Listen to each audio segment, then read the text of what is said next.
चीन की कुर्सी पर अब भारत की ताजपोशी।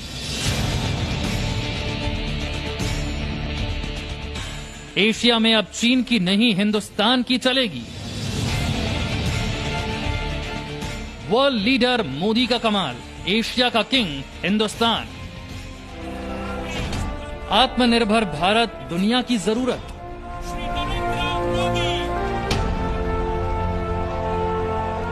विकसित देशों के ग्रुप में इंडिया का वेलकम।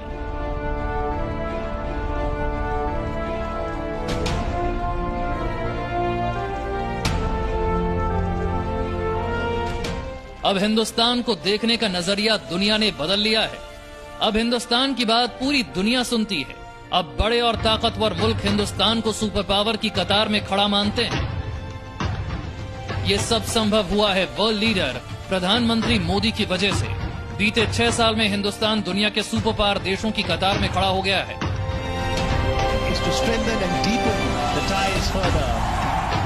दुनिया के सबसे ताकतवर मुल्क के राष्ट्रपति डोनाल्ड ट्रंप और मोदी की दोस्ती भी दुनिया देख चुकी है। 7 शक्तिशाली देशों के ग्रुप में हिंदुस्तान की एंट्री। भारत की बढ़ती ताकत के कारण अब डोनाल्ड ट्रंप इंडिया को विकसित देशों के समूह G7 में शामिल करना चाहते हैं। G7 दुनिया की सबसे बड़ी और संपन्न अर्थव्यवस्थाओं वाले 7 देशों का मंच है। इसमें France, Germany, Italy, Japan, America, Britain और कनाडा शामिल हैं। इन देशों के प्रमुख अंतर्राष्ट्रीय अर्थव्यवस्था और मुद्रा के मुद्दों पर हर साल बैठक करते हैं। 10 से 12 जून के बीच G7 समूह की वर्चुअल बैठक होने वाली थी, लेकिन डोनाल्ड ट्रंप ने आखिरी वक्त पर इस बैठक को सितंबर तक के लिए टाल दिया। ट्रंप ने ऐलान किया कि सितंबर में होने वाली बैठक से पहले G7 ग्रुप में भारत को भी आमंत्रित किया जाएगा। अभी तक G7 समूह में एशिया से सिर्फ जापान शामिल था, लेकिन जल्द ही इसमें भारत की एंट्री हो जाएगी। ट्रंप ने G7 समूह में भारत के साथ साथ ऑस्ट्रेलिया, रूस और दक्षिण कोरिया को भी बैठक में आमंत्रित करने का ऐलान किया है। भारतवर्ष का जो है वो मोदी जी के आने के बाद पूरा जो इम्प्रेशन है इंटरनेशनली, ग्लोबली बहुत ज्यादा चेंज हुआ है। और इसके लिए इंडिया एक जो यूनाइटेड नेशंस के लिए बहुत देर का परमानेंट मेंबरशिप के लिए ट्राई कर रहा है, तो उसी के माफक ये G7 के अंदर भी एंट्री उसको मिल सकती है।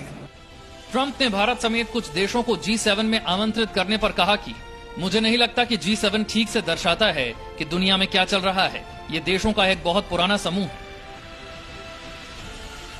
पूरी दुनिया चीन को कोरोना का गुनहगार मानती है। अमेरिकी राष्ट्रपति डोनाल्ड ट्रंप कई बार कोरोना के लिए चीन को जिम्मेदार ठहरा चुके हैं। यहां तक कि वो चीन के खिलाफ जांच भी करवा रहे हैं। कोरोना पर चीन को सबक सिखाने के लिए ट्रंप रणनीति बना रहे हैं। इस रणनीति का हिस्सा है G7 देशों का समूह। इसके लिए ट्रंप को हिंदुस्तान की सख्त जरूरत है। ट्रंप जानते हैं कि मोदी की कूटनीति के दम से ही एशिया में चीन को घेरा जा सकता है। चाइना जो है अभी स्लोली एंड ग्रेजुअली उसको साइडलाइन किया जा रहा है। और आप देखेंगे कि यूनाइटेड स्टेट्स के प्रभाव के अंदर और ग्लोबली ऑल्सो जर्मनी, जापान सब इंडिया को फेवर करना शुरू कर दिया। और ये कंट्रीज जो हैं आफ्टर कोरोना वायरस का जो केसेस जैसे ग्लोबली कनाडा में हुआ है उससे विड्रॉ कर रहे हैं चाइना से। Factories about 1000 international multinational companies they want to जो वो उधर से चाइना से बाहर निकलना चाहते हैं।